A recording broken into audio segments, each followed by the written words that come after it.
So Simone, Joe, I this interview I feel like is a long time coming, at least from my point of view. I don't know if I ever mentioned this to you, but we had a guest on Mickey Kennedy months ago at this point, and he talked about press releases and press releases specifically.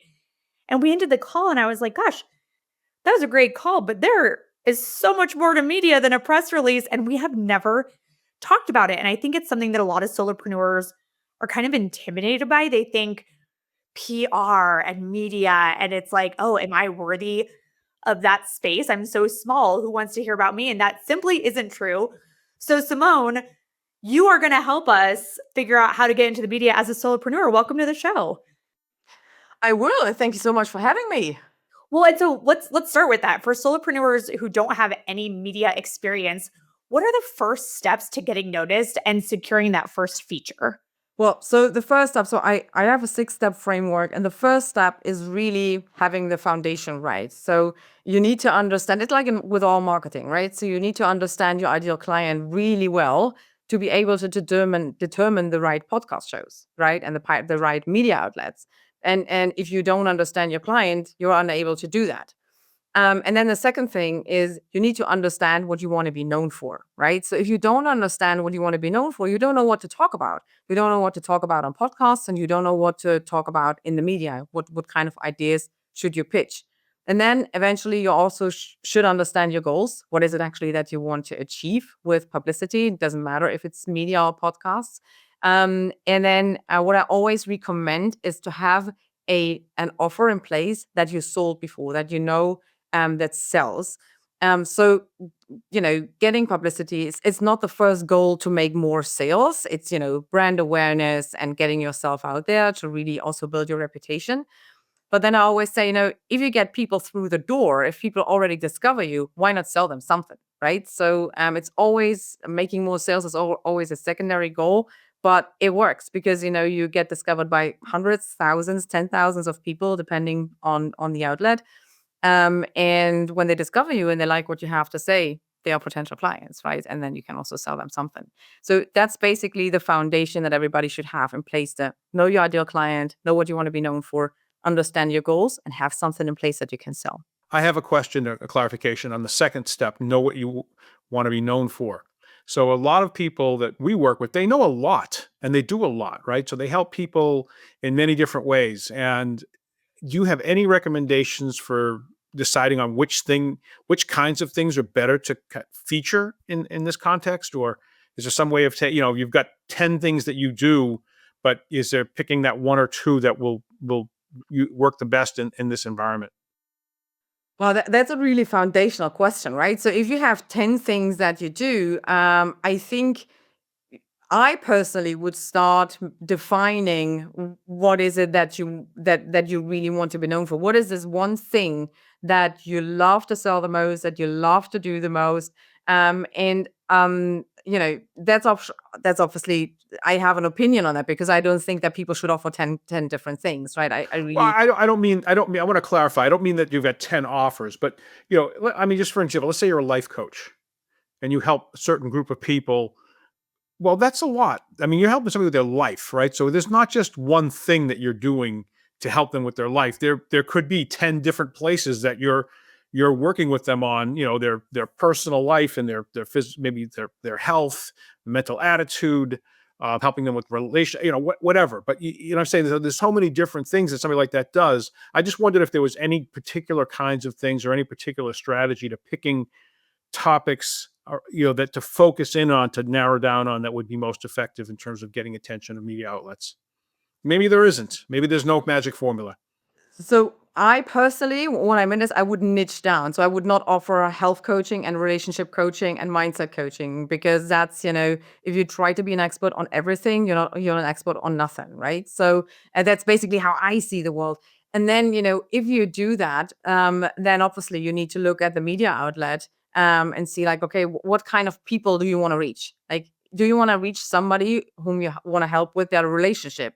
Then go into women magazines, into lifestyle magazines, and talk about that topic. So the basic rule is always, you need to talk about things that makes sense to the person that you want to reach, right? So it has to, like, the thing that you talk about in the article or in the podcast interview must be a natural extension of the conversation that you want to have with them, right? So if you try to sell relationship coaching, talk about relationship topics, right? But if you talk about relationship topics and you want to sell a mindset coaching, or you want to sell a I don't know, a money mindset or health coaching, there is a disconnect, right? So that's really important to understand.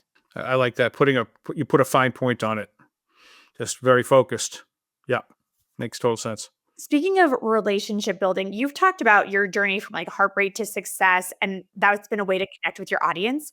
So, how can solopreneurs identify and kind of craft their own personal stories for greater impact in the media space? Yeah. So first of all, ask yourself, why did you start this business? Like, everybody has a reason why we started this business. Like, there's hardly anybody out there who's like, "Oh, okay, I'm a finance advisor, but I'd rather want to be a health coach," right? So there is always a reason for that. So for me particularly, my background is in journalism and PR. I worked as a journalist, and then I worked as a PR manager. But then in 2012, my ex left me after 10 years relationship, completely out of the blue. His new partner, now wife, moved in 4 weeks later. They got married, they had children, and I was completely devastated, right? It took me a good 2 years to overcome it. And then after those 2 years, I always wanted to run an own business. I never knew what kind of business it was. But after those 2 years, I found that I learned so much about, overcoming heartache, overcoming a divorce, and self-love and building confidence, that I decided to teach this to other people, right? And help other women specifically. And then, life is funny because I helped those people, but with that business, I got a lot of media attention because that's my background, right? So I was in Cosmopolitan and InStyle and Closer and been on TV, wrote a best-selling book with a famous publishing house. And then I got all the questions from all the entrepreneurs because I was also living as a digital nomad for 3 years. And I met those people and they were like, "How did you get into Cosmo? How did you do this?" And I'm like, it's not rocket science. And then I basically came back to my roots, which are journalism and PR. And in 2018, I started my side hustle. And that side hustle became my main business within 3 or 4 months because I had so many people Awesome. asking me that, right? So really ask yourself, like, why is it that you started that business? There was a reason. And start from there. And then really think back on situations where you have helped other people. How did you help them? What did they say? What were the results that they got? Right. And start from there, and then, make a sort of a mind map, and try to get this red line in those stories. So, Simone, that was a personal story you just told. And that some people might feel vulnerable in doing that, and uncomfortable in sharing their personal story. So, how do you find that balance between the authenticity and relating to your audience, but also exposing your life and finding what you're comfortable to share and what you're not comfortable to share? Yeah, no, I get that 100%. So the first thing that we need to understand is that people buy from people, and we connect with others by being vulnerable, and by being vulnerable, we allow other people to open up as well. I totally understand that there are people who don't want to share everything. I didn't share everything. Like, I mean, it was a messy breakup, and there were really things that I would never share with a topic, with a public. But if you build the confidence to share it, it's going to be easier and easier. And understand that your business is not really about yourself. Your business is about other people. It's about the ones that you want to help. This is why you started the business in the first place, right? So you started that business with the intention to help others. And to be able to help others, you need to connect with them, and you only can connect with them if you are human, right? And humans are vulnerable. And there might be some things where you have to work through yourself. Maybe with help of somebody else. I also had support. But I truly believe that if we're able to open up and to share what happened to us, that this helps other people to connect with you, and also also become clients easier, right? So when I had my breakup and divorce coaching business, I had so many people telling me, "Oh, my ex left me, and he has now a new wife or new girlfriend, whatever." And it really helped me because I don't feel ashamed anymore. I was ashamed. I was ashamed as well, right? I didn't feel absolutely not worthy. And the first thing I was like, okay, we've been together for 10 years, and I wasn't even worth to be asked to get married to him, right? So, and that's something that I wouldn't have told in the first moment, right? It took me more than 2 years to overcome that. But I knew that I can only help others when I present myself as, when I'm vulnerable. And I understand it's challenging, but it's also very, very powerful, for yourself, for the people you want to help, but also for getting clients, as businessy as it sounds. So let's say people have the 6 foundational steps down. They have a story to share. They know they can relate to others, but they still have that misconception that podcasts and getting in magazines and everything is an unattainable thing, and they just don't know where to start. So, what are some of those misconceptions, and how can people break through this scary media barrier and actually get found? Yeah.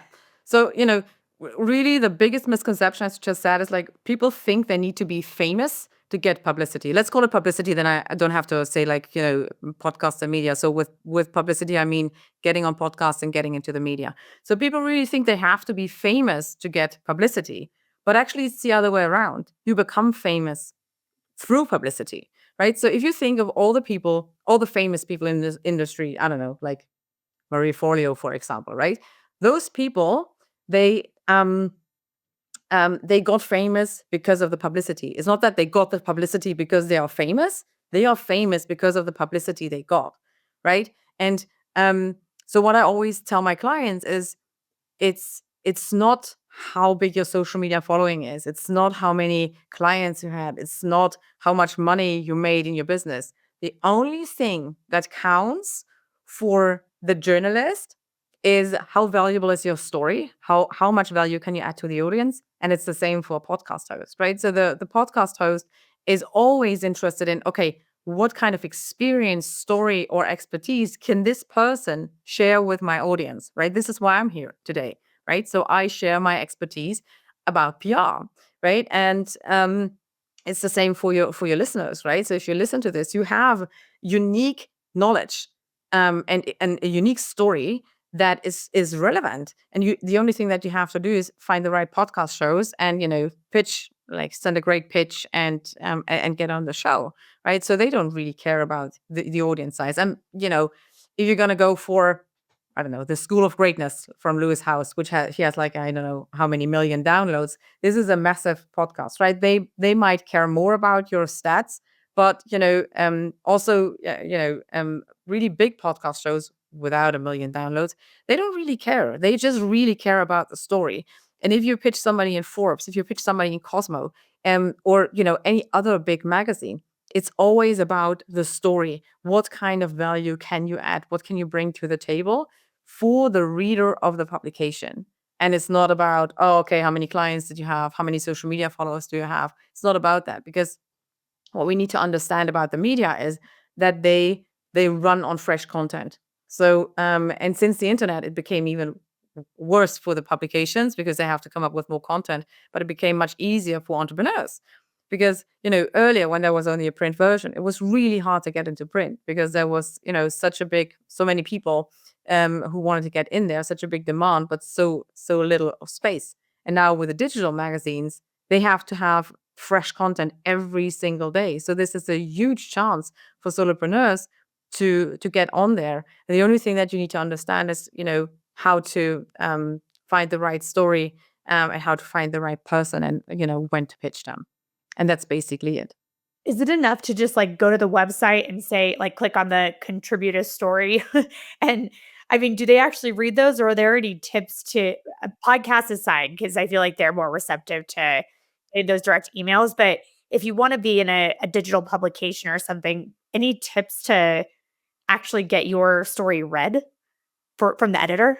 Yes. So first of all, we have to distinguish between being a contributor and being somebody who's featured. Somebody who's being featured is somebody who's giving an interview, and the journalist would write the story, would use your quotes, would use the information, and then link out to your website if you're lucky, right? Well, 85% of the journalists do that. So that is being featured. And then you address a staff member, a staff writer. Now, if you want to be a contributor, on the other hand, that means that you write for the publication, so that you pitch a story idea and they say like, okay, this is good. You can write it, you send it, they publish it. In that case, you want to address the editor. So those are two completely different things. And if you're a contributor, most of the time, not always, most of the time, you're also paid for it, right? To write those articles. And then what you want to do is there are those, I don't know, contributor at Forbes.com or whatever those email addresses are.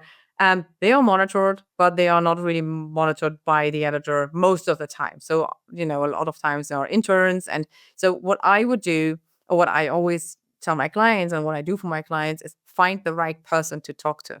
Go to the publication, look for articles that are in your niche, and in your topic area that you talk about, and then find, you have the byline, or sometimes you have even a page with all the editors listed out, and then find the right person to talk to. Find out which person is interested in what you have to say. And then sometimes you have the email address on the website, although a lot of publications remove them because of the thousands of pitches that they get. So then you have to do a little bit of research. But there are tools, like hunter.io, or you can go on LinkedIn.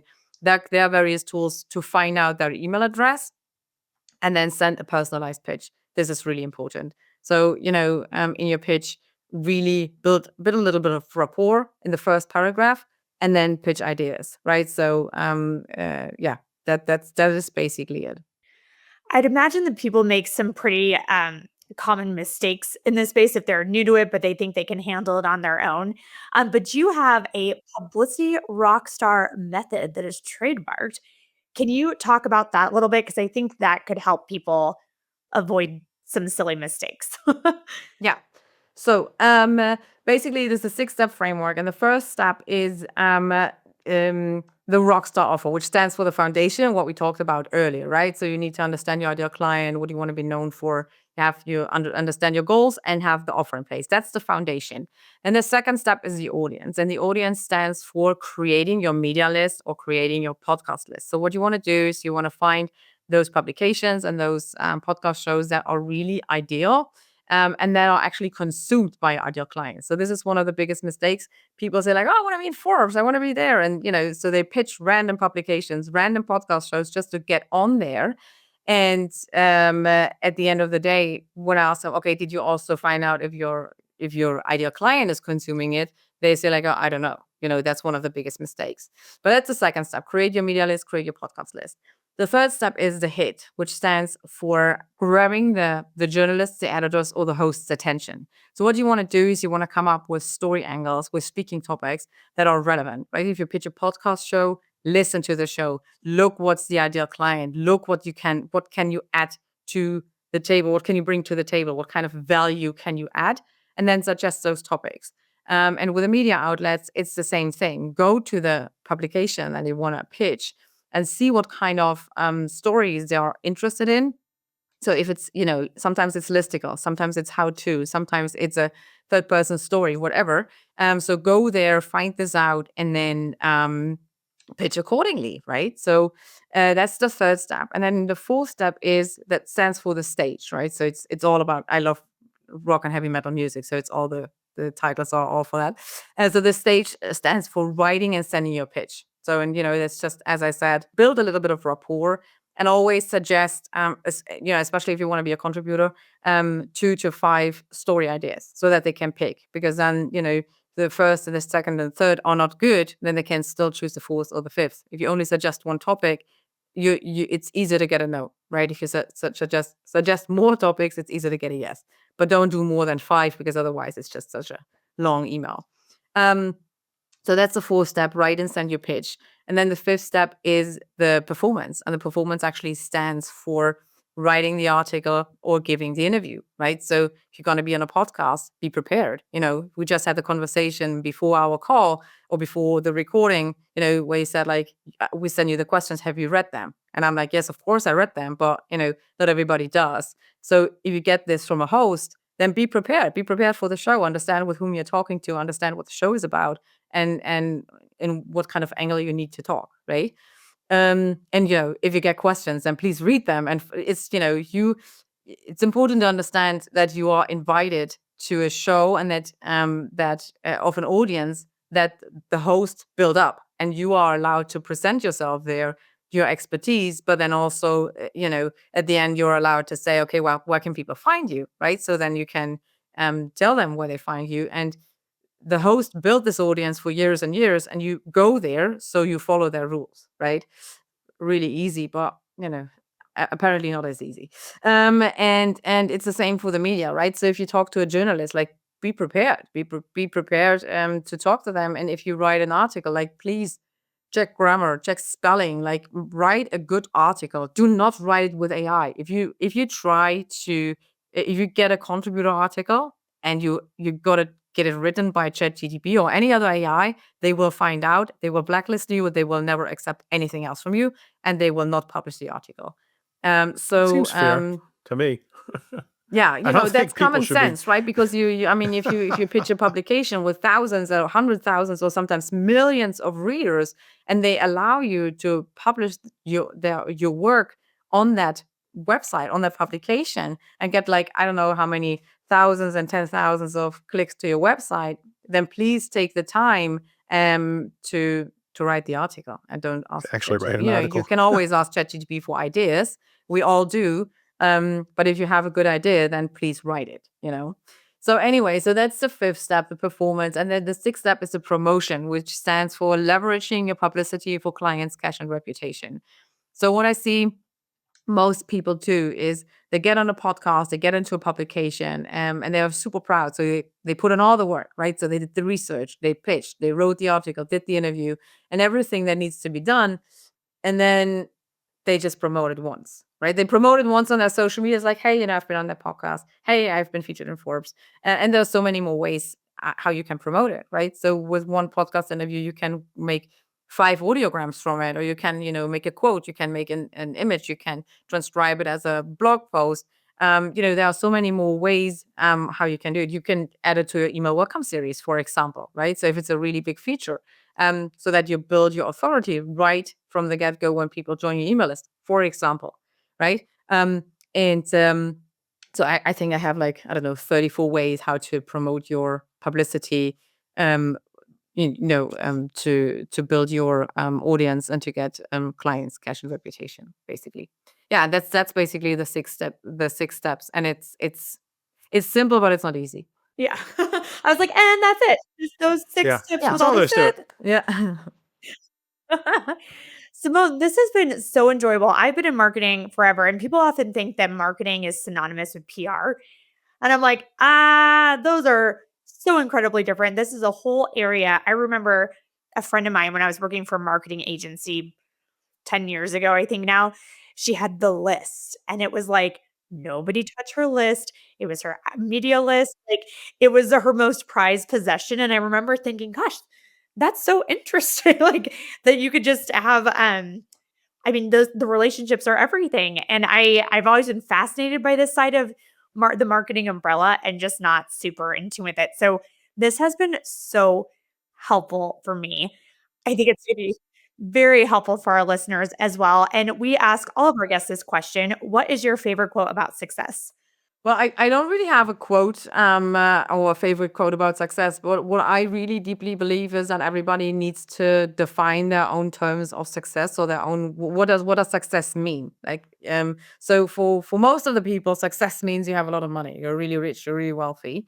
For me, the financial aspect is a part of it, but for me, it's also, I have 2 toddlers, they are 3 and 5. I want to spend a lot of time with them, so I run my own business, and I'm successful in my own terms because I can work whenever I want to, right? And there is a reason. So I mainly work with people in the US. And why? Because I'm based in the Netherlands, and then I can work in the evenings, and I can work at 10 p.m., for example, right? And I don't do this every day, obviously, but I can really work on my own terms, and that's success to me in comparison to, it's been like Wow, 10 years. I run my own business for 10 years, but 10 years ago, I was working, in corporate, and I had a 9 to 5 or 9 to 7 job because I was working in PR. And I didn't have a lot of spare time, right? And back then I didn't have kids. I didn't really mind. Um, but nowadays I really mind. So for me, success is really something that is not that one thing, and either you have it or you don't have it. So you need to define success for yourself, and then decide: are you successful for yourself? Does it feel successful to you? And if that feels successful to you, you're successful. And what success means to you doesn't necessarily mean success to somebody else. That is the most lifestyle answer we've ever gotten to that question. Yes. That is exactly what we're about. So I awesome. Yeah, the whole time you were speaking, I was like, "This is our love language." Well, like I said, this has been wonderful. Where can people find you if they want to learn more and reach out? The easiest way is my website, simonesauter.com. And my main social media platform is LinkedIn. So that's where I really hang out and where I'm easily to approach. Perfect. And we will have all of that in the show notes. You can find her easily. And I'll say it once, I'll say it a gazillion more times. Thank you, thank you, thank you for coming on the show today. Thank you so much for having me. It was a great conversation. Yes, and listeners, you know what to do. We love those 5-star reviews. We love the subscribes on YouTube and your favorite podcast platform. So make sure to do it. Otherwise, we'll see you next time on The Aspiring Solopreneur. Take care.